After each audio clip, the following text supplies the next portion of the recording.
Hola, bienvenidos a una nueva entrega de Tres Caras de Lilith, ejercicios de hermenéutica astrológica. Y hoy vamos con el material número 11 y en principio lo voy a dedicar, vamos a ver qué me alcanza a cubrir, pero en principio quiero comenzar dedicando el material a contestar lo que me planteaba Fabiana por aquí, básicamente dos cosas. Bueno, primero que nada, gracias Fabiana por tus comentarios. Definitivamente me da ánimo saber que hay gente siguiendo el desarrollo de la exposición. Eh, ok, y bueno, invaluable para mí son tus comentarios y tus preguntas. Leo lo que escribiste a raíz del material anterior. Hola Eduardo, pude ver los dos últimos videos que son los que me faltaban ver, el 9 y buenísimos ambos, me alegra muchísimo que te hayan gustado. Me quedé con las ganas de ver la carta de Lili Boulanger. Bueno, vamos a tratar de cubrir esto, voy a tratar de hablar un poquito de la carta de Lili Boulanger. Lamentablemente no tenemos su hora de nacimiento, a diferencia de su hermana, ¿verdad? De Nadia, que sí hay la hora de nacimiento. Digamos que a pesar de que como personaje, definitivamente creo que Lili Boulanger fue muchísimo más interesante que su hermana.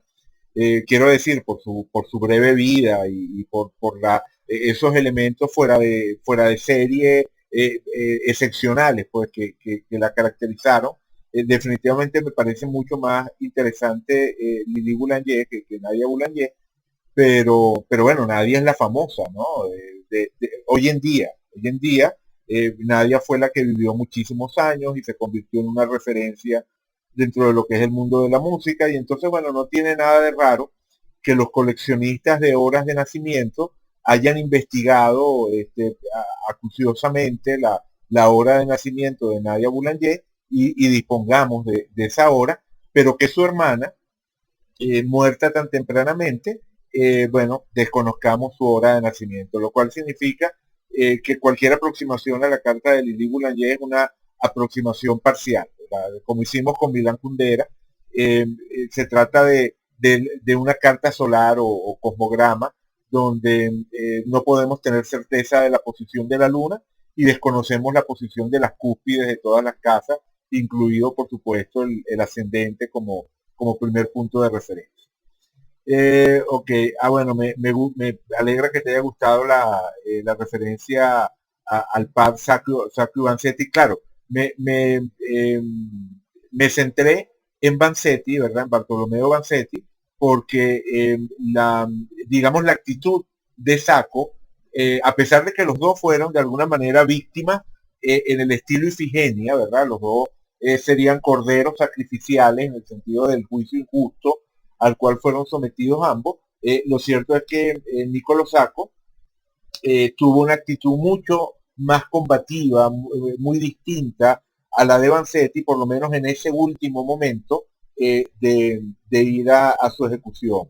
Entonces, digamos que de los dos el que termina encarnando la figura de Lilith 1181, el mito de Ifigenia, sería Bartolomeo Vanzetti, y efectivamente, como vimos cuando revisamos su carta, él es el que tiene los tránsitos protagónicos con relación a Lilith 1181. Eventualmente, en otro momento, me gustaría poder dedicarle un material a los dos, no tanto ver la carta de Sacco con relación a esto de Lilith 1181, sino bueno, dedicarles un material a todo lo que fue ese hacer, ¿verdad? De Sacco y Vanzetti, igual que el caso de Dreyfus, el famoso caso Dreyfus en Francia. El caso de Sacco y Vanzetti o el caso de Dreyfus, son esos casos que vale la pena abordar desde el punto de vista histórico-astrológico, porque bueno, generaron un impacto a nivel de sociedad. Bueno, de jovencita vi la película, y yo también, seguramente la vimos en la misma época, y me impresionó mucho. Hay algo que me queda como una gran duda. Correcto. Esta es la razón por la cual estoy dedicando el material a esto que plantea. O sea, vamos a tratar de dedicar un espacio a ver la carta de Lili Boulanger, pero lo primero que quiero abordar es esto que tú preguntas a continuación. Hay algo que me queda como una gran duda. ¿Cómo es que se crea el mito del asteroide a partir de la elección de un nombre? Y si le hubiera puesto asteroide X, evocando una persona totalmente distinta a Lili, hubiese sido otra la interpretación del mismo. Tiene que ver con algo energético. Te juro que no entiendo la relación energética entre el nombre y las características del asteroide y su influencia en una carta natal. Cuando el nombre lo elige a alguien que podría haber elegido cualquier otro nombre, vos me podés explicar en qué va todo esto.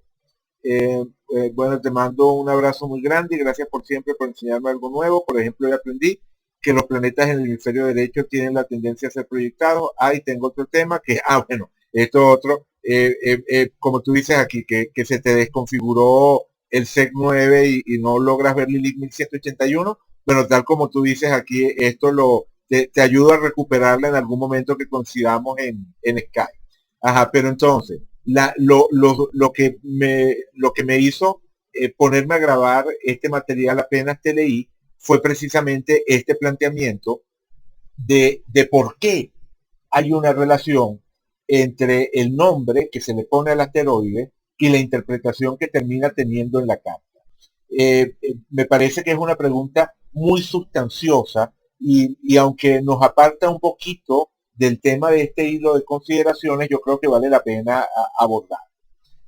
Si te pones a pensar, es una variante sobre un tema de fondo que recurrentemente se plantea tanto desde el interior de la astrología como desde el exterior, es decir, tanto desde el campo de quienes reflexionan sobre la astrología como desde el campo de quienes atacan la astrología o tienen una posición escéptica frente a ella.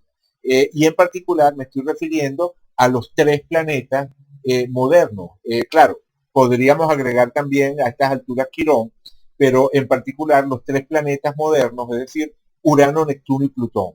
Eh, eh, el mismo razonamiento se puede hacer con el asteroide Lilith 1181, aunque evidentemente aquí hay matices, que son lo que estuve comentando cuando hablaba de la diferencia interpretativa que uno puede tener del asteroide cuando aborda ese nombre Lilith como tributario del mito original hebreo o cuando lo aborda como tributario de la referencia a ese mito moderno que fue Lili Boulanger. Okay. Pero, como decía, estamos hablando en esencia del mismo problema que se plantea con Urano, Neptuno y Plutón. Y entonces vamos a empezar abordándolo por ahí. Efectivamente, cuando se descubrieron estos tres planetas, Urano, Neptuno y Plutón, los pudieron haber llamado de cualquier forma. Pudieron haberse llamado X, Y y Z, perfectamente. ¿No?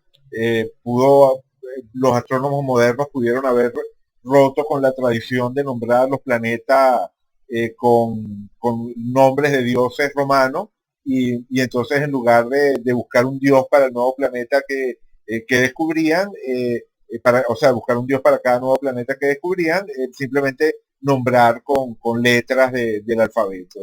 Y entonces Urano X, Neptuno Y y Plutón Z. Pero resulta que no fue así. O sea, resulta que cuando colocan los nombres a los planetas y se da todo el proceso de varios nombres provisionales antes de efectivamente llegar al nombre definitivo. Por ejemplo, cuando descubrieron a Urano, en algún momento pensaron en llamarlo en honor de un rey, creo que era un rey de Inglaterra, George. La quisieron llamar en honor de este rey, y bueno, y hubo otra serie de nombres en honor del descubridor también, hubo quien propuso darle el nombre del descubridor al planeta. Lo cierto es que al final terminó imponiéndose el nombre Urano y cuando astrológicamente hablando, se aborda la posición del planeta dentro de una carta y se estudian los posibles efectos de ese nuevo indicador sobre el conjunto de la carta, bueno, existe, o sea, es posible comprobar que existe una relación, una afinidad entre el mito asociado a Urano y los efectos del Urano astrológico. No se trata de una identidad.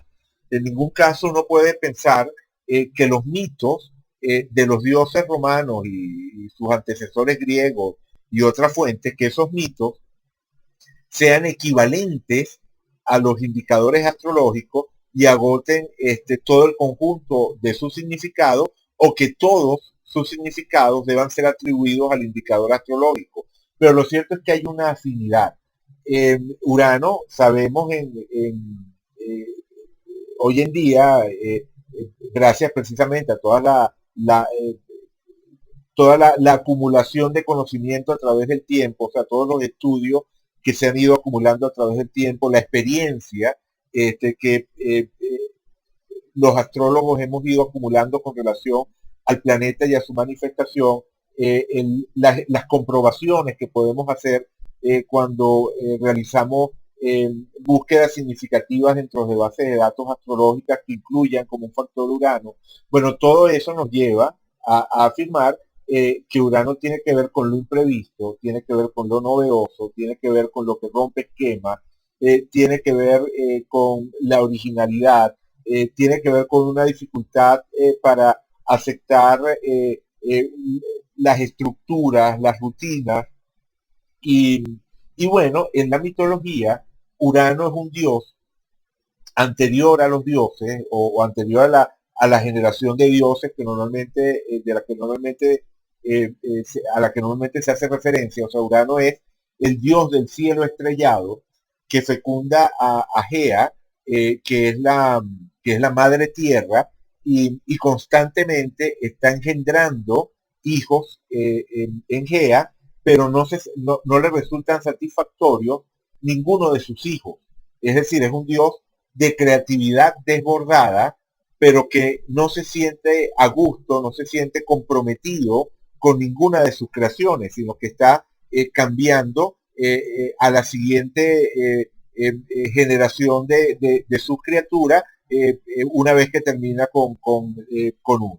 Es decir, constantemente está engendrando nuevos hijos, pero no está satisfecho de esos hijos y de hecho los rechaza.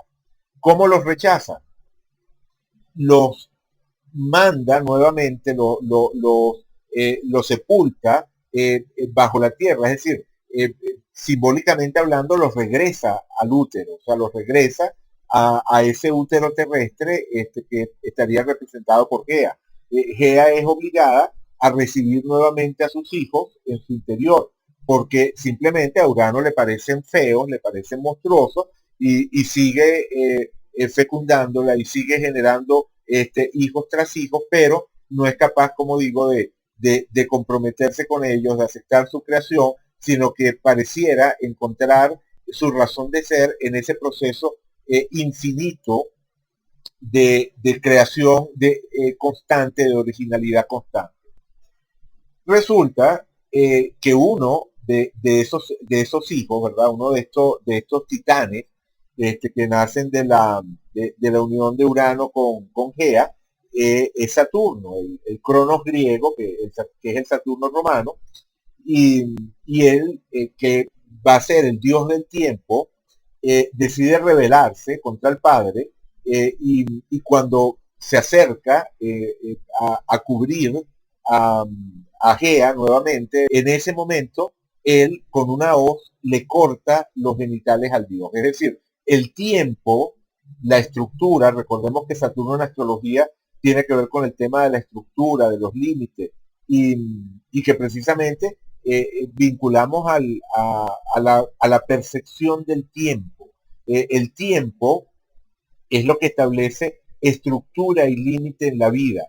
Y esa estructura y ese límite pone fin a la creatividad desbordada de Urano, y a partir de ese momento, a partir de ese instante en el que Urano, o sea, en el que Saturno castra Urano, haciendo que se vaya al cielo estrellado, ¿verdad? Que se retire hacia el firmamento y deje libre el espacio, ¿verdad? Deje libre la Tierra, donde Saturno se establece como el dios principal. En ese momento se pone en marcha el tiempo. Es decir, la idea es que antes de ese instante, antes de ese momento en el que Saturno castra Urano, el tiempo no se había puesto en movimiento, el tiempo comienza a contar en ese instante en el que Saturno, dios del tiempo, ese Saturno que es el crono griego, pone en marcha el reloj y acaba con esa creatividad desbordada, infinita y carente de compromiso de Urano.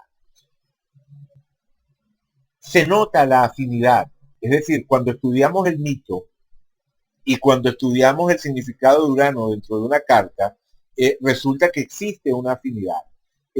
No sé si esa afinidad se hubiese descubierto si le hubiesen puesto a Urano el nombre del rey George. O sea, en lugar de llamarlo Urano, lo hubieran llamado estrella del rey George. O lo hubieran llamado con el nombre del astrónomo que lo descubrió. No sé si esas afinidades se habrían descubierto, pero lo que probablemente sí se habría descubierto son esas asociaciones con el tema de lo imprevisto, de la originalidad, de lo que quiere salirse de las normas, de los esquemas, en fin, lo que hoy en día describimos en astrología como rasgos uranianos. Eso se habría terminado percibiendo porque al irse acumulando la evidencia en distintas cartas, es decir, al ir viendo qué rasgos de personalidad y qué aspectos son característicos en aquellas personas que tienen a Urano en conjunción con el ascendente, o a Urano en conjunción con el Sol, o a Urano formando parte de un gran trígono con el Sol y el ascendente, en fin, a personas que tengan Urano protagónico dentro de su carta y que por lo tanto tengan la tendencia a expresar Urano. Si empezamos a observar qué es lo que van teniendo en común todos esos personajes, habríamos terminado llegando a una definición de esas características que hoy llamamos uranianas y que de repente, en lugar de llamarlas uranianas, las llamaríamos características del rey George o lo que sea. Es decir, aquí hay que separar dos cosas. Uno es el factor astrológico en sí mismo, que puede ser estudiado, aunque se llame X, Y o Z, y otra cosa es el nombre que se le da. Digamos que efectivamente son dos cosas diferentes.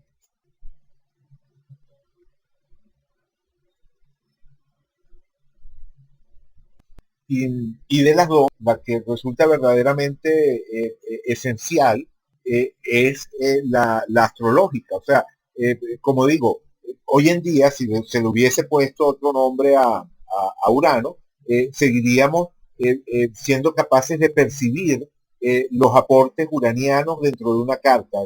Con el tiempo, estudiando el número suficiente de cartas, sería posible llegar a deducir qué es lo que está aportando este factor. Que se hubiese llegado luego, o sea, supongamos que a Urano se le hubiese llamado X, que luego de haber encontrado lo que es el aporte uraniano a una carta, alguien se le hubiese ocurrido relacionarlo con el mito de Urano, es decir, si en lugar de hablar de factores uranianos, estuviésemos hablando de factores del rey George, que a alguien se le hubiese ocurrido que los factores del rey George tenían que ver con el mito de Urano, bueno, eso es debatible, ¿no? Es decir, que efectivamente alguien hubiese llegado a decir, ah, bueno, este planeta que se llama estrella del rey George pareciera tener afinidad con el mito de Urano. Eso, como digo, sería más, digamos, como para, sí, eso, como decía, como para debate, ¿no? Sería algo que yo pondría en duda. De hecho, es muy probable que si en un universo alternativo en el que a Urano no se le hubiese puesto el nombre de Urano, sino el nombre de estrella del rey George, alguien estuviese buscando mitos griegos para asociar con los factores astrológicos que terminan descubriéndose, que están vinculados a esa estrella del rey George, es más probable que se hubiesen fijado en el mito de Prometeo, como ha sido sugerido en más de una ocasión. Cuando al comienzo decía que este tema de las relaciones entre planetas y nombres ha sido debatido desde el interior de la astrología y desde el exterior de la astrología, me refería en particular a que con Urano hubo un astrólogo, ahorita no recuerdo su nombre, que propuso la hipótesis de que el planeta estaba mal nombrado. Es decir, que Urano no debería llamarse Urano, sino que debería llamarse Prometeo.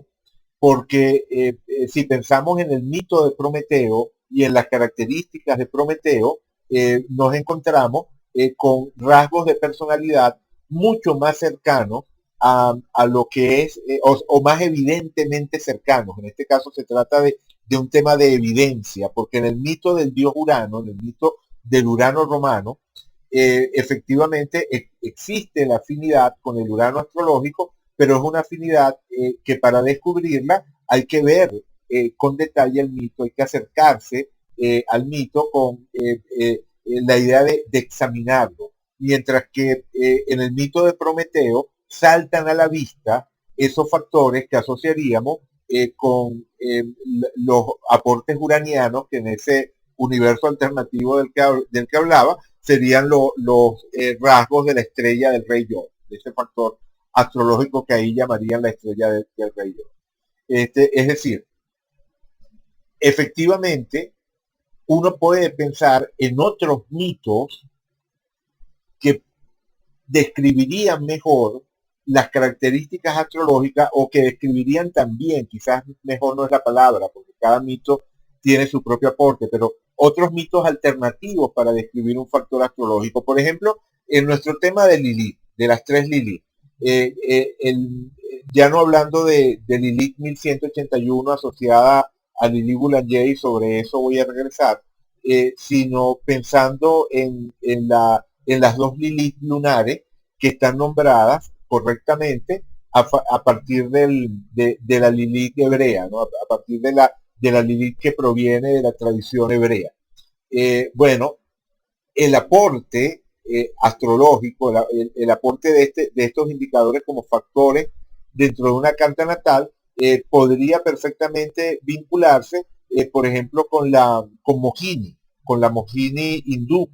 De hecho, hay algo muy curioso, en algún momento hablaré del mito de Mohini, pero Mohini dentro de la mitología hindú es una femme fatal que tiene esos rasgos que asociamos a Lilith y que además está vinculada a los nodos lunares, porque Mohini es la que le corta la cabeza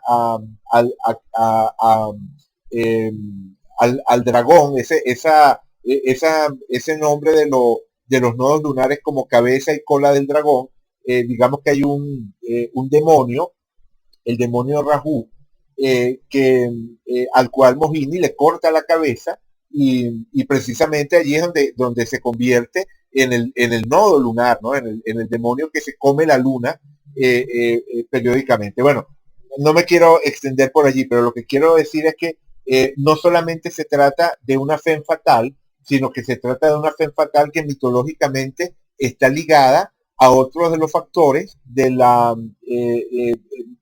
universo astrológico lunar, o sea, de la astrología lunar. O sea, en algún momento ya hemos visto que las Lilith lunares y los nodos lunares forman parte de un mismo universo simbólico y, por ejemplo, Mohini tendría ese punto a su favor, que en lugar de llamar al nodo, al foco vacío, llamar al foco vacío de la luna Lilith y a partir de allí hacer la interpretación que le hubiesen puesto como nombre Mohini.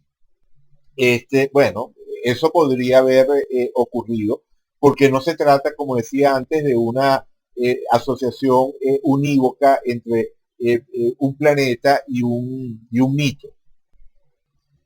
pero definitivamente hay un tema de afinidades. Es decir, si en lugar de darle el nombre de Lilith o de Mohini a ese indicador de lo que hoy en día conocemos como las Lilith lunares, la hubiesen llamado, qué sé yo, la Virgen María, bueno, definitivamente no pegaba ni con cola con respecto a lo que es el significado que podemos observar al estudiar las cartas.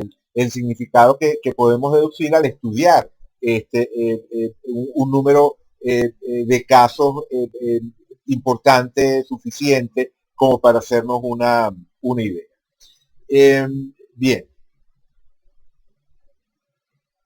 recapitulando, tenemos factores astrológicos por una parte, mitos por otra parte y nombres, ¿verdad? Tendríamos tres, podríamos imaginarnos una matriz de tres columnas, donde para cada planeta distinguimos significado, nombre y mito. O sea, para cada factor astrológico, planeta o punto notable, podemos decir que por una parte está el significado que tiene, su aporte específico dentro de una carta, por otra parte está el nombre que recibe y en tercer lugar están los mitos asociados. Por ejemplo, sabemos que en el caso de Urano, bueno, no voy a repetirlo, pero vamos a utilizar como palabra clave innovación. O sea, sabemos que tiene que ver, va mucho más lejano, o sea, abarca mucho más, pero vamos a tratar de tomar como palabra clave innovación. El nombre, supongamos que todavía estamos dentro de ese universo alternativo donde le pusieron el nombre de estrella de York, ¿verdad? Sería ese, ¿no? Estrella del, del rey York. Eh, Algo así, supongamos. Y el mito, y el mito podría ser el mito de Prometeo. Podríamos decir que su mito sería el mito de Prometeo. No, o sea, evidentemente esto no es así. O sea, estoy simplemente jugando con un ejercicio de imaginación, con un objetivo simplemente didáctico, ¿no? O sea, la idea es utilizarlo como recurso retórico, ¿no? Imaginarnos esta posibilidad de que a Urano se le hubiese puesto como nombre Estrella del Rey York. Bueno, lo cierto es que si ese hubiese sido el caso, es probable que el mito que se le hubiese asociado a Urano fuese el mito de Prometeo. Como explicaba hace un momento, en algún momento hubo un astrólogo que hizo esta proposición, el nombre no lo recuerdo en este instante, pero hizo un análisis que yo creo que es muy fundamentado y efectivamente en lo que es la mitología de Prometeo uno puede encontrar rasgos uranianos perfectamente. Pero lo cierto es que independientemente del nombre e independientemente de los mitos que ayudaran a la interpretación astrológica, que permitieran expandir la interpretación, que permitieran construir un discurso más rico y con más relieve para abordar la interpretación, porque no solamente estamos hablando de mitos, podemos hablar de personajes también. Por ejemplo, si yo quiero entender a Urano, podría, para quienes son fanáticos de la ciencia ficción, podría utilizar perfectamente la imagen pongamos por caso, el doctor Who, el personaje del Doctor Who de la serie de ciencia ficción inglesa es un personaje definitivamente uraniano. Entonces, cuando hablamos de mitos, pueden ser mitos antiguos, pueden ser mitos modernos, y lo cierto es que esos mitos los elegimos para articular un discurso, para clarificar el significado, articulando un discurso más rico, a través de un sistema de afinidades. O sea, se trata de que estos personajes o estos mitos tienen afinidad con lo que observamos cuando vemos el factor astrológico. Es decir, la elección de estos mitos tiene que ver con que tienen afinidad con lo que observamos al observar la carta natal. Es decir, están al servicio de lo que observamos en la carta natal, de lo que observamos como significado astrológico, como aporte del planeta dentro de la carta. Pero en ningún caso se trata de una equivalencia, como digo, entre el mito, entre lo que podemos entender como determinado mito moderno o antiguo y el indicador astrológico que estamos estudiando. Es decir, no son intercambiables. Podemos iluminar un determinado factor astrológico a partir de creaciones de la psique humana, porque estos factores astrológicos describen la psique humana. Es decir, no tiene nada de raro cuando encontramos un factor astrológico significativo que podamos encontrar mitos, personajes, obras de la literatura, obras del cine, que tengan afinidad con ese factor astrológico que estamos introduciendo, porque el factor astrológico describe la psique y cuando observamos el mito o la obra artística, estamos observando productos de la psique. Pero el verdadero misterio, y allí regresamos a lo que tú planteabas, Fabiana, es, bueno, ¿por qué hay una consistencia entre el mito asociado al nombre del factor astrológico y el significado del factor astrológico? Es decir, sabemos que Urano se llama Urano y no estrella del rey George. Es decir, aquí, ¿verdad? Eliminamos lo de estrella del rey George y ponemos Urano, ¿verdad? Que es el nombre real que sabemos que tiene, y agregamos aquí entre los mitos que nos sirven para entender a Urano, agregamos a Urano como mito. Aquí tenemos a Urano como nombre del planeta, y aquí estamos añadiendo Urano como mito. Y en el mismo nivel que el resto de los mitos que podamos colocar aquí.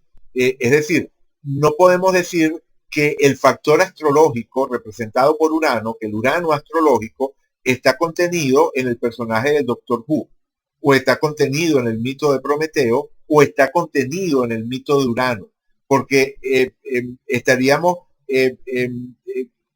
realizando una operación que no es válida. Es decir, estaríamos intercambiando factores que son de naturaleza diferente. Existe la afinidad que hay entre ellos porque ambos hunden sus raíces en la psique humana, pero representan formas diferentes de esa misma realidad de la psique. En el caso del indicador astrológico estamos hablando de un elemento constitutivo de la psique que cumple una determinada función. En el caso del mito antiguo o moderno, estamos hablando de una manifestación de la psique que va cargada de la función correspondiente. Vale. Pero entonces, la pregunta es, bueno, ¿por qué razón el nombre del mito, o perdón, el nombre del planeta alude a un mito que efectivamente tiene afinidad con el significado del indicador? Ese es digamos, como el gran misterio que vuelve a repetirse con Neptuno, con Plutón. Afirmo que también está ocurriendo con Lilith 1181, igual que ocurre con Lilith Oscuratriz o con Lilith Natural. Es decir, cómo todos estos factores astrológicos que se han ido incorporando tienen o sea, han recibido un nombre que efectivamente es un nombre que funciona y que es coherente a efectos de la interpretación.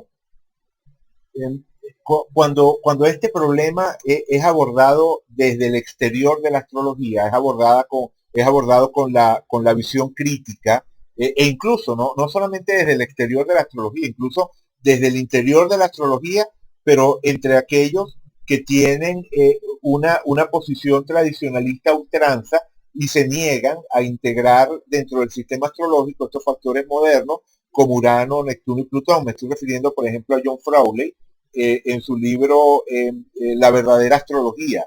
John Frawley, en su libro La verdadera astrología, critica esto, se burla y se burla tanto como se pueden burlar los críticos escépticos desde el exterior de la astrología, básicamente a partir del mismo argumento. Es decir, tanto para escépticos que atacan la astrología, que se colocan fuera del sistema astrológico y atacan la astrología, como para personajes como John Frawley desde la misma astrología, resulta que esto simplemente no, es un autoengaño.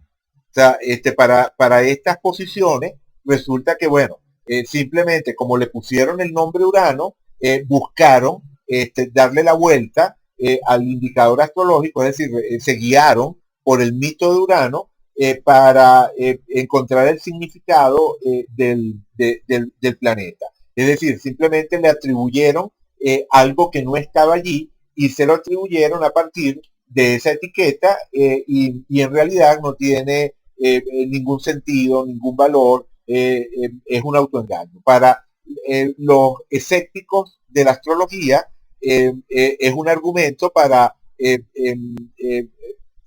afirmar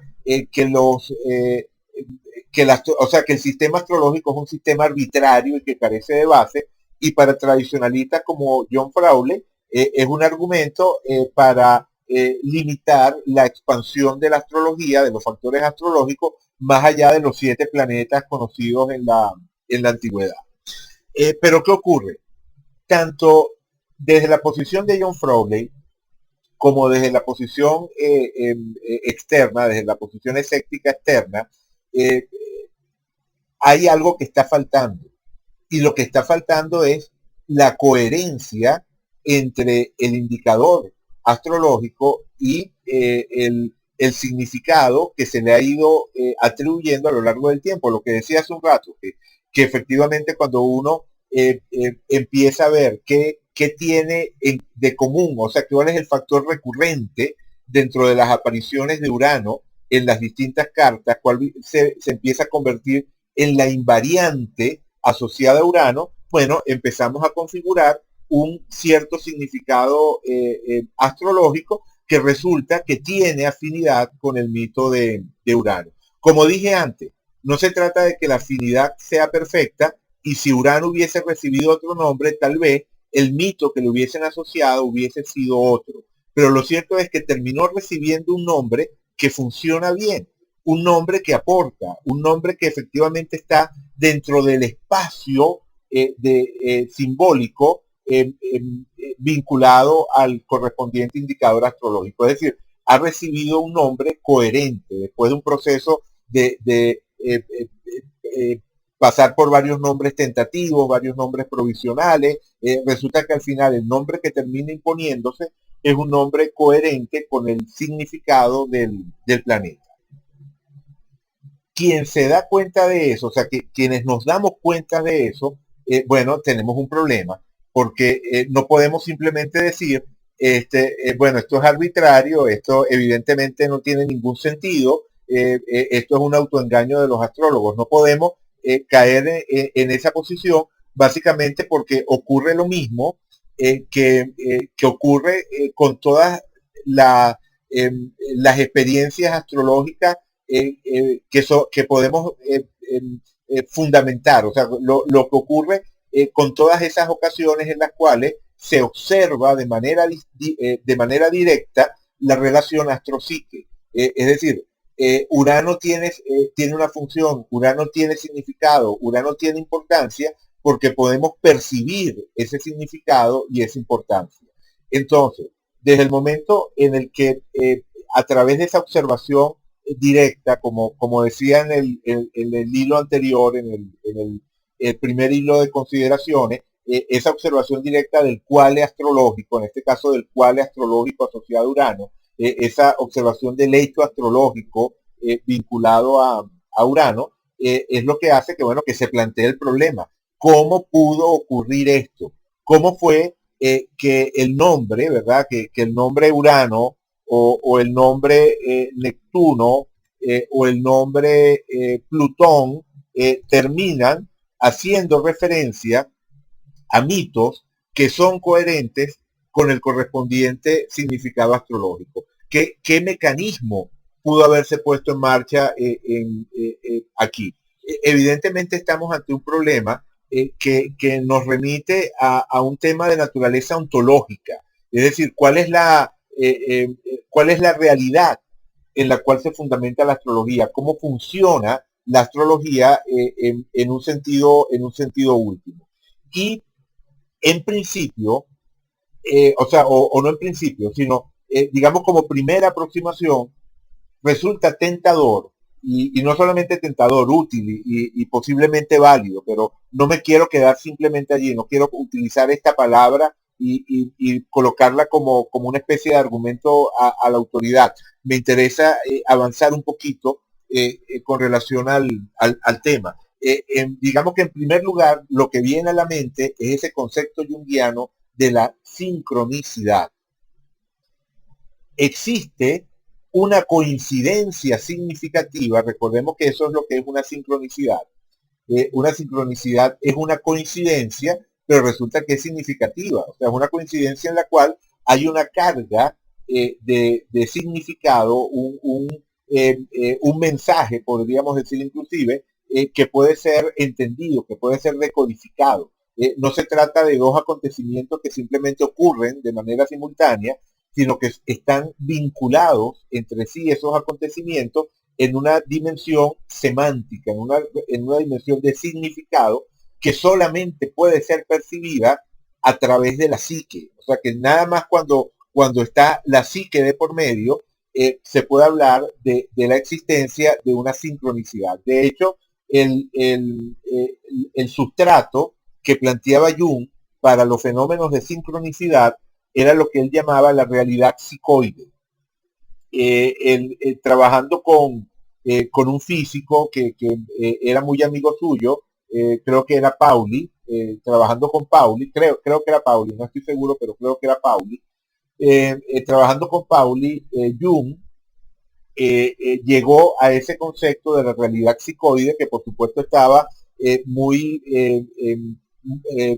influido por los descubrimientos de la física cuántica de aquel momento. ¿Qué planteaba el concepto de realidad psicoide? Bueno, que la realidad no es ni física ni psíquica, o sea, que no existe un plano de realidad física y un plano de realidad psíquica separados entre sí, sino que existe una realidad que Jung llamaba psicoide, que de alguna forma vincula esas dos instancias. Es decir, que el mundo físico y el mundo psíquico están vinculados en una totalidad que los abarca a ambos. Y a partir de eso es que se desarrolla, bueno, todo el tema de la propuesta de la sincronicidad junguiana.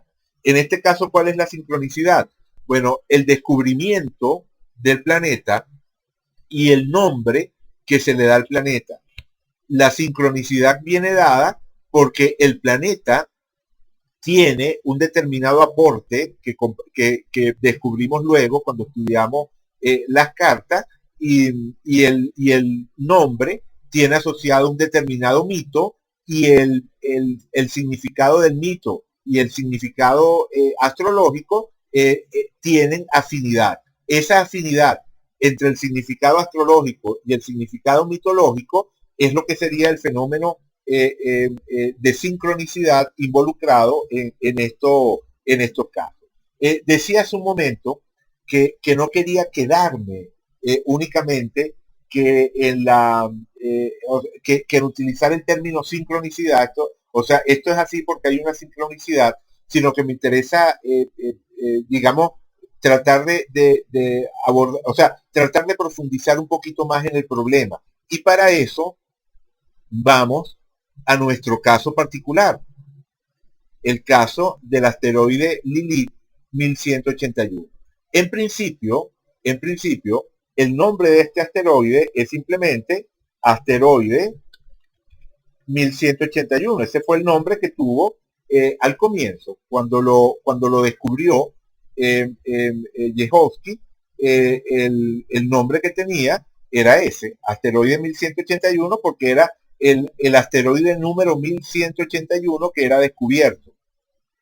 Y eventualmente podía pasar a engrosar, digamos, la enorme lista de asteroides que no han sido estudiados todavía o que no han llegado a trascender como factores astrológicos significativos.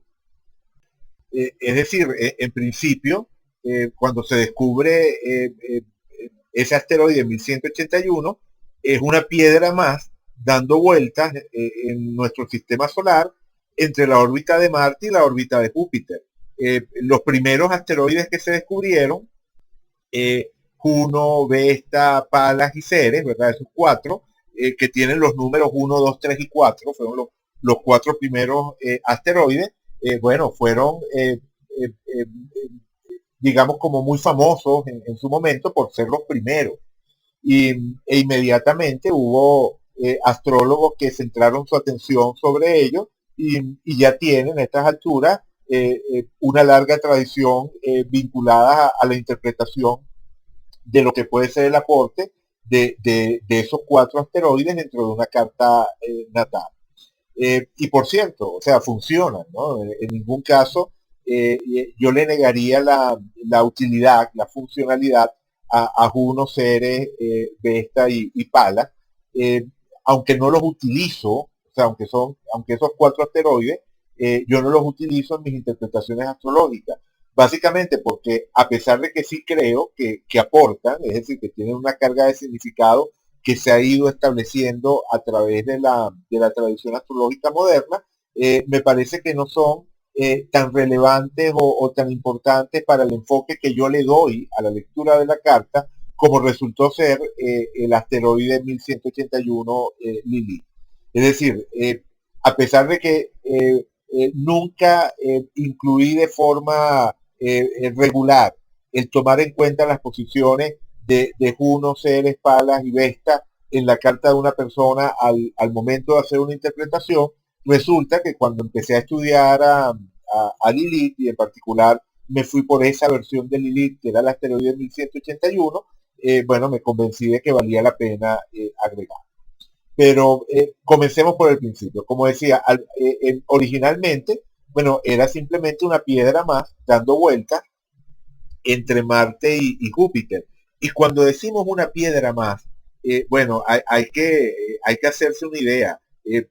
Efectivamente, el número lo dice todo, 1181. El número de asteroides que se siguieron descubriendo después de estos cuatro primeros fue tal que, bueno, que efectivamente los astrólogos dejaron de intentar agregarlo a medida que se iban descubriendo, porque simplemente se convertía en un amasijo, la carta se convertía en un amasijo en el cual no era posible distinguir lo importante, lo relevante, lo esencial de lo accesorio. Podemos hacernos una idea si le pedimos al programa que muestre los asteroides, ahí están. Allí lo que hizo fue colocar un punto. Ajá, ahí los tenemos un poquito más brillantes. Lo que hizo fue colocar un punto por cada asteroide. O sea, podemos darnos cuenta de que es una nube, o sea, de que efectivamente es una nube de piedras, una nube de rocas dando vuelta entre Marte y Júpiter, y que simplemente sería imposible agregar todos estos factores dentro de una carta.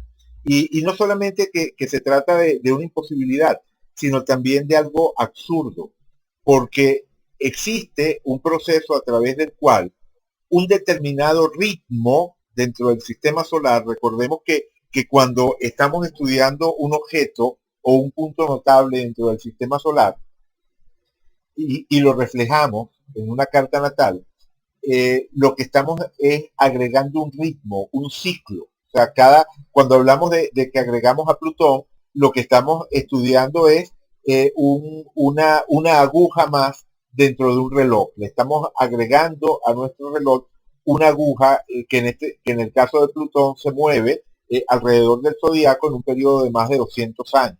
Y si agregamos a Lilith 1181, es una aguja que se mueve en un periodo de unos 4 años. Pero siempre estamos agregando ciclos, agregando nuevos ritmos al conjunto de ritmos que estamos estudiando, al conjunto de ciclos, de ondas, si lo queremos llamar así. O sea, todas esas imágenes son válidas porque cuando estamos trabajando en astrología, la idea unificadora es la idea del ciclo, la idea de aquello que se repite a partir de cierto periodo y de la forma en la que esos ciclos se engranan entre sí o se interfieren entre sí. No estamos hablando de la influencia física de un determinado objeto, no estamos hablando de que Plutón ejerza una influencia a través de un factor de naturaleza causa-efecto que se pueda reducir a un estudio físico, a una ley de la física sobre la psique, sino estamos hablando de una armonía, de una sincronía entre ritmos de la psique y ritmos del cosmos en el cual esa psique ha terminado desarrollándose. Es decir, estamos hablando de que la psique de alguna forma refleja una matriz de ciclos cósmicos en la cual se desarrolló. La forma, el mecanismo a través del cual se llega a dar esa armonía entre los ritmos de la psique y los ritmos del cosmos, bueno, corresponde a los misterios ontológicos últimos de la astrología.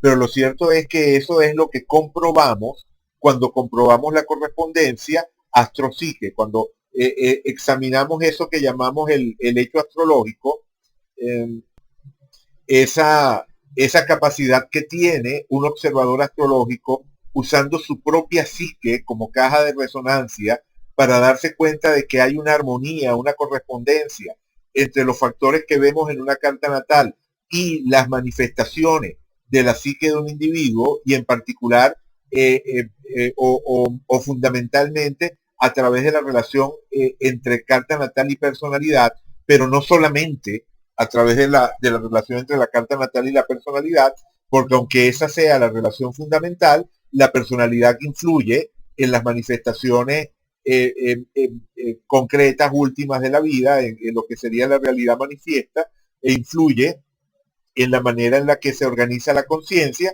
y por lo tanto al final desde la carta natal podemos terminar encontrando afinidades con la totalidad de la experiencia humana, tanto individual como colectiva.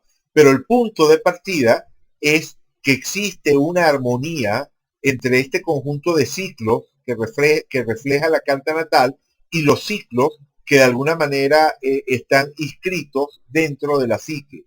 Y un ser humano, utilizando su propia psique como caja de resonancia, es capaz de percibir esa relación. Entonces, agregar un nuevo indicador astrológico es agregar un ciclo significativo más, agregar un nuevo ciclo significativo.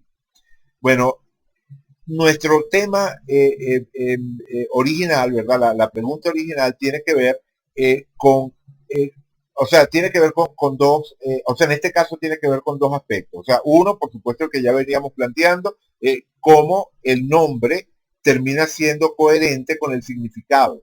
Pero además aquí está saliendo otro factor que tiene que ver, otra arista del problema, que tiene que ver con esa multiplicidad de roca, y es, bueno, cómo uno de estos ciclos, representados por uno de estos puntos, termina convirtiéndose o termina descubriéndose como ciclo significativo.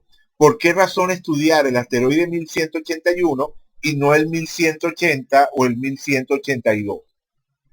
Bueno, allí entra en juego ese factor psique del que estamos hablando. La astrología no tiene sentido pensarla como ciencia natural posible al margen de una psique que percibe y que de alguna forma le da significado, le da sentido a todo el conjunto. Es decir, si elimináramos al ser humano y a la psique del universo, si hiciéramos el ejercicio mental de eliminarnos a nosotros mismos, de eliminar los seres humanos y la psique del universo, y nos imagináramos un universo en el que no existiera el ser humano, todavía podríamos imaginarnos que las leyes de la física se siguen cumpliendo, que si un objeto cayera, o sea, si supongamos que no existe ser humano, pero igual en algún momento en un planeta como la Tierra hay un objeto que cae por un precipicio, ese objeto caerá a 9.8 metros sobre segundo. Es decir, que la aceleración de la gravedad terrestre se mantendría y seguiría siendo la misma, aunque no hubiese ningún ser humano para percibir ese fenómeno. Sin embargo, cuando hablamos de los fenómenos astrológicos, no tiene sentido plantearse la posibilidad de fenómenos astrológicos en ausencia de la psique humana, que es capaz de percibir esa correspondencia entre el símbolo y la manifestación. Así que no tiene nada de extraño y resulta del todo natural que en el proceso de enriquecimiento de la astrología, que en el proceso a través del cual la astrología va incorporando nuevos factores, los procesos psíquicos individuales y colectivos, los procesos de la psique a nivel individual y colectivo, jueguen un papel.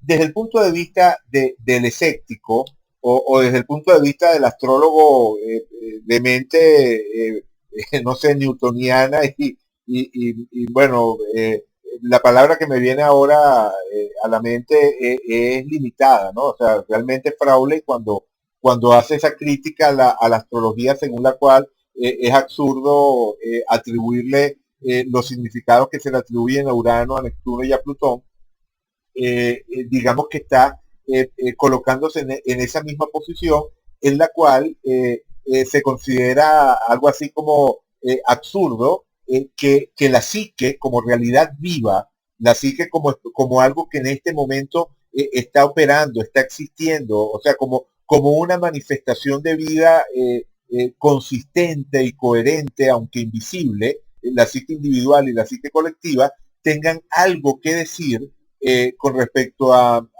lo que sería la carga simbólica de los indicadores astrológicos. Cuando Crowley asume esa posición, o cuando los escépticos desde afuera asumen esa posición, bueno, simplemente están partiendo de que no tiene ningún sentido imaginar que se salta esa barrera, que se cruza esa barrera que separa el mundo de los hechos manifiestos, de los hechos físicos, del mundo de la psique individual y colectiva. Es una visión en la cual hay una separación entre esos dos mundos. Para quienes observamos el hecho astrológico de la manera que lo estoy describiendo acá, esa separación estricta no existe, porque es lo que constantemente estamos observando. Un esquema levantado a partir de datos que en última instancia remiten al universo físico, termina cargándose de significado que tiene que ver con un fenómeno que podemos observar en el mundo y que no tiene nada que ver, en principio, con esos ciclos que estábamos estudiando. Esa barrera entre lo físico y lo psíquico, el hecho de poder saltarla y de poder movernos en una dirección y en otra, es lo que posibilita la percepción del hecho astrológico. Incluso podríamos decir que es lo que define el hecho astrológico, por lo menos tal como lo he venido planteando en todas estos videos desde la primera serie de consideración. Y tomar eso en cuenta, es lo que permite pensar que, bueno, ok, cierto día, ese astrónomo francés de origen ruso, Yehovsky, apunta su telescopio en una determinada dirección y observa esa piedra, que es el asteroide número 1181, y en ese momento o días más tarde, cuando decide ponerle nombre, decide ponerle Lilith. Y decide ponerle Lilith porque se siente de alguna forma tocado por la vida de Lili Boulanger, que había muerto varios años antes. Como expliqué en el material pasado, él estaba rompiendo allí con una pauta que llevaba manteniendo a lo largo del tiempo en su forma de nombrar asteroides. Hasta ahora todos los asteroides tenían que ver, los asteroides que él descubría, los nombres que les daba, tenían que ver o con su vida personal o con personajes que eran importantes para la ciencia, ya sea porque habían hecho un aporte científico, porque eran científicos importantes o porque eran personas de poder político o económico que influían favorablemente o obtenían la posibilidad de influir favorablemente en lo que era la asignación de recursos para empresas de naturaleza científica. Ese era el criterio y de repente, en ese momento, cuando descubre el asteroide 1181, hay algo en él que lo lleva a nombrarlo en honor de una artista. Ya eso resulta significativo. Por supuesto, eso no era algo que trascendiera. De hecho, sabemos que ese asteroide no fue un asteroide estudiado en su momento. Lo estamos estudiando ahora. Y bueno, y desde hace ya unos cuantos años ha empezado a estudiarse. Pero ¿por qué se empezó a estudiar astrológicamente? Porque existe literatura, aunque muy poquita, porque existe alguna literatura sobre el asteroide 1181 y no sobre cada una de estas miles de piedras que están dando vueltas alrededor del Sol entre las órbitas de Marte y Júpiter. Bueno, porque tenía como nombre Lilith. Y ya estudiamos en algún momento que la Lilith astrológica tomó fuerza a partir de los años 60, sobre todo, pero que ya digamos tenía una tradición y o sea que estudiamos de dónde venía, vimos todo aquello del el camino a través del cual terminó configurándose este tema de Lilith. Pero, ajá, como digo, desde el momento en el cual el mito de Lilith entró dentro del universo astrológico, los astrólogos, o sea, cayeron en cuenta que había un asteroide con ese nombre. Es decir, el asteroide fue llamado al frente, por así decirlo, fue sacado de ese fondo en el cual se confundía con todas las demás piedras, y fue traído al frente porque resultó que tenía un nombre que era significativo para ese momento de la evolución de la astrología. Y esa circunstancia, digamos que lo saca del anonimato. O sea, el asteroide Lilith 1181 sale del anonimato básicamente porque se beneficia de esa fama que adquiere o de esa importancia que adquiere el mito de la Lilith hebrea, y entonces, bueno, lo traen al frente, ¿no? Lo llaman a salir a escena. Pero resulta que cuando se trata de asociar al asteroide Lilith 1181, que lo han hecho más de una vez, ya hay más de un libro donde se lee el significado del asteroide Lilith 1181 en esos términos, cuando se trata de interpretar a Lilith 1181 a la luz del mito de Lilith, resulta que no es consistente. Estamos hablando de algo que efectivamente no funciona bien, no calza de manera apropiada. Es decir, si regresamos a nuestra tabla, ese asteroide 1181 que se le da el nombre de Lilith, en principio, o sea, se intenta interpretarlo a la luz de la Lilith hebrea, ¿verdad? El mito de la Lilith hebrea. El mito de la Lilith, primera mujer de Adán, ese mito que hemos visto que no funciona extraordinariamente bien para Lilith copulatriz o Lilith natural, es decir, para las Lilith lunares. Bueno, en principio era el mismo mito que debía servir para interpretar al asteroide 1181. pero el asteroide 1181 como expresión de Lilith nunca ha tenido particular arranque, fama, partidarios, o sea, no ha sido, no ha ganado fuerza, no ha sido algo que se haya impuesto. ¿Por qué? Porque efectivamente cuando empezamos a estudiar cartas natales, no surge de forma clara una relación entre las posiciones del indicador y este mito. Yo estoy proponiendo el mito de Ifigenia. Yo digo, el asteroide 1181 se parece más a Ifigenia que a la Lilith hebrea. Y en ese sentido, me baso, o para afirmar eso me baso, en lo que he estado estudiando de carta y viendo la posición de Lilith 1181, todo lo que decía de Bartolomeo Vanzetti, todo lo que decía de la relación entre O.J. Simpson y Nicole Simpson, o lo que puedo decir de Sid Vicious y la novia, ahorita se me va el nombre, Spunken, creo que era el apellido, pero bueno, nada, eventualmente puede ser que hable de ese caso, o en fin, pues otra enorme cantidad de casos que he estado revisando y constantemente he visto cómo esos temas asociados a entrega, a sacrificio, sacrificio en función de lo que consideramos afectivamente entrañable, como he dicho en otros momentos. Esos factores de entrega, de sacrificio, empiezan a aparecer como invariantes, como elementos recurrentes.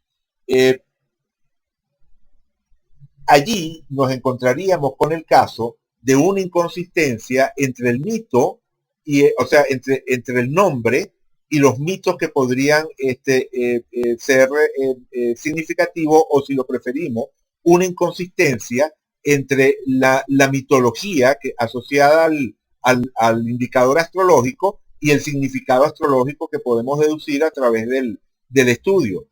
Lo extraordinario en este caso es darse cuenta, al estudiar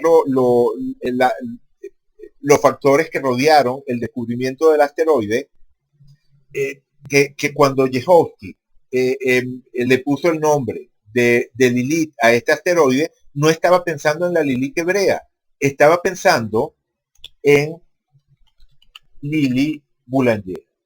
O sea, y estaba pensando en ella como mito, no en ella como ser humano, no en ella como un individuo, porque lo que trascendió de Lili Boulanger en ese momento, lo que trascendía de Lili Boulanger en ese momento, era su mito, como decía, una encarnación de la fe frágil.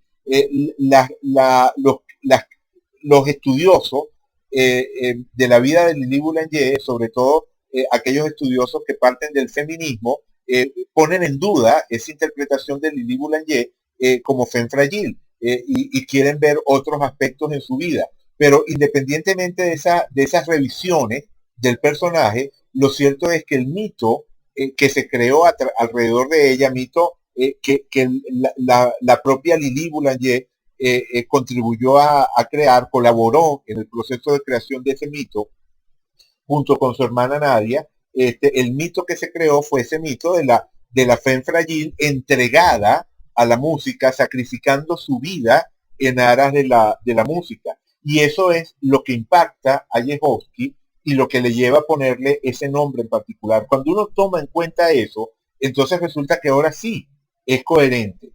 ¿Y qué podemos decir en este caso?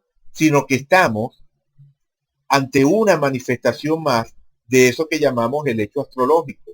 Es decir, desde el momento en el que aceptamos que la astrología funciona a partir de estas relaciones entre los ciclos del sistema solar y la psique humana, ¿por qué ha de extrañarnos que en el momento en el cual un individuo con toda la carga de psique que lo acompaña entra en armonía, en sintonía con un determinado ciclo, se dé un proceso a nivel de su psique o se dé un proceso a nivel de la psique colectiva dentro de la cual él está y a la cual él aporta, se dé un proceso que termine creando una nomenclatura coherente, O sea, no nos puede extrañar. O sea, el hecho, o sea, es realmente una de esas cosas que asombra, pero asombra tanto como que la astrología funcione. O sea, es tan asombroso que la astrología funcione, que una carta natal tenga correspondencia con la psique de un individuo y por lo tanto con la vida de ese individuo, como que efectivamente el descubridor de un indicador, o sea, de un planeta y por lo tanto de un nuevo ciclo dentro del sistema solar, al ponerle nombre, termine poniéndole un nombre coherente con lo que sería el aporte de ese nuevo indicador. Luego tenemos otra historia que es cómo ese factor pasa a primer plano, cómo es llamado a escena. Y por supuesto en ese caso ya no estamos hablando solamente de un factor individual, estamos hablando de un factor colectivo. Y en todo momento, cuando hablamos de la relación astro-psique, estamos insistiendo en que es una relación que se da tanto a nivel individual como colectivo. Cuando se llega al nombre Urano, cuando se llega al nombre Neptuno, cuando se llega al nombre Plutón, en realidad no es un individuo el que le da el nombre al planeta. Es un proceso en el cual hay una discusión, hay debate, hay distintas propuestas, hay votos a favor, hay votos en contra, hay polémica y al final termina imponiéndose un determinado nombre. Y resulta que en todos los casos, en el caso de Urano, Neptuno y Plutón, ese nombre ha sido significativo. Podríamos preguntarnos qué pasa entonces con los cuerpos transneptunianos que se han descubierto en los últimos años. Secna, por ejemplo, o todo, bueno, ahorita se me van los nombres, Eris, Secna, o sea, todos esos cuerpos transneptunianos que se han descubierto en los últimos años y que han recibido nombre. O lo que ocurre con todas esas piedras que tienen un nombre. O sea, aquí estamos viendo nada más unos seres Palas, Vesta, unos seres Palas y Vesta, correcto, además del ILIC 1181, con nombres, pero todos esos asteroides tienen un nombre. Bueno, hay algunos de ellos que tienen defensores, por ejemplo, hay quienes afirman que Chariclo, el asteroide Chariclo es particularmente importante. Hay gente que afirma que el asteroide Damocles es particularmente importante, pero el proceso a través del cual uno de esos asteroides llama la atención de alguien y termina convirtiéndose en un indicador astrológico de prestigio utilizado por una gran cantidad de astrólogos, es un proceso que tiene que ver precisamente con ese puente astro-psique, ese hecho astrológico del que venimos hablando, como factor que lo soporta, como factor que termina convirtiéndose en el puente a través del cual una determinada piedra y el ciclo que ella representa termina enriqueciendo el sistema astrológico. Y bueno, llegado a este punto, tendríamos que decir que la evolución del sistema astrológico, el enriquecimiento del sistema astrológico, es un proceso que de alguna manera se autorregula. Es un proceso vivo que se autorregula y que en cierto sentido se parece a lo que es la evolución de la vida. O sea, los procesos vivos tienen esa capacidad de autorregulación, de adaptación, de autorregulación, que es lo que permite que efectivamente sigan siendo viables, funcionales, que se adapten a los cambios a medida que va transcurriendo el tiempo. Y la astrología tiene algo de eso, la astrología tiene algo de esa capacidad de la vida para adaptarse, evolucionar, cambiar de una forma autorregulada. Y en este caso estamos hablando de una autorregulación que tiene como uno, perdón, está, me fui, ajá, aquí está. Decía que es una autorregulación que tiene como factor, como factor fundamental esa relación astro-psique que bueno, que está en la esencia de todo planteamiento astrológico. Es como decía antes, la formulación del hecho astrológico en sí mismo.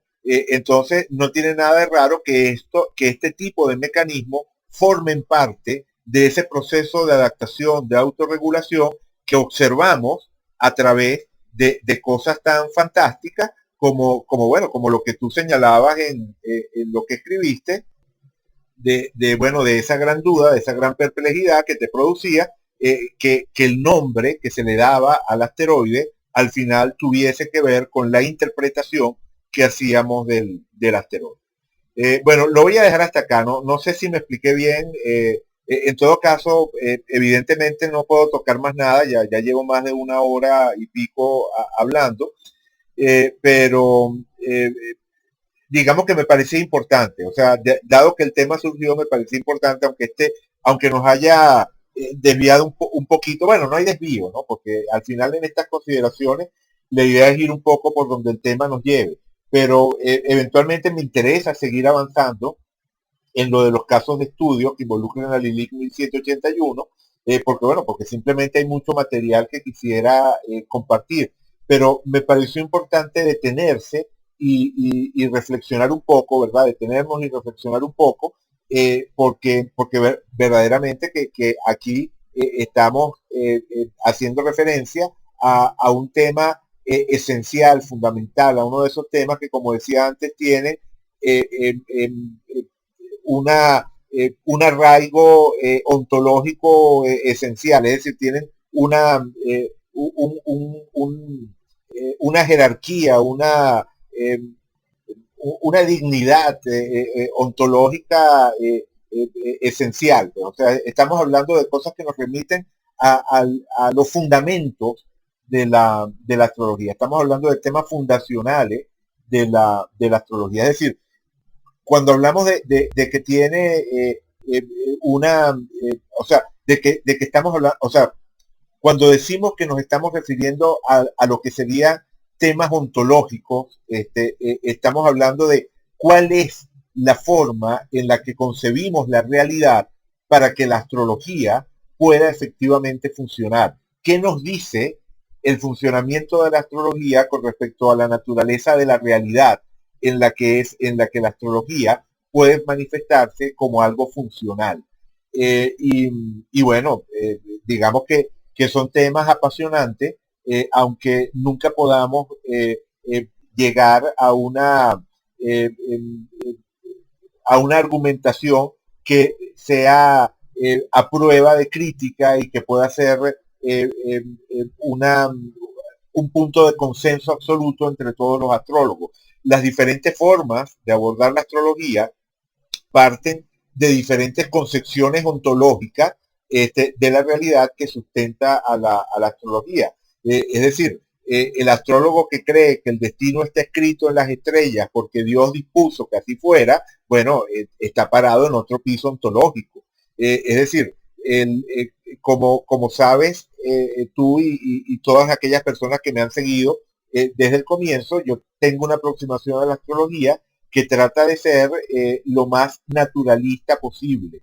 Es decir, qué es lo que podemos llegar a percibir y qué es lo que podemos llegar a concluir de la experiencia astrológica sin necesidad de apoyarnos en determinados sistemas de creencia. No porque niegue la realidad de esos sistemas de creencia, sino porque creo que la astrología se puede abordar como cualquier otra área de la experiencia humana con un enfoque fenomenológico. Vale, pero como dije, lo dejo hasta acá y prometo que en el próximo material regreso al tema de los casos de estudio y, y dejo en pausa por un rato lo que sería esta parte, digamos, más filosófica de la astrología, pero en todo caso te agradezco Fabiana, el que hayas planteado el tema porque me da a mí la oportunidad de pensar, de reflexionar y de compartir aquello sobre lo que reflexiono, aquello que pienso, con quienes siguen estos materiales. Así que bueno, gracias de nuevo y será entonces hasta la próxima entrega.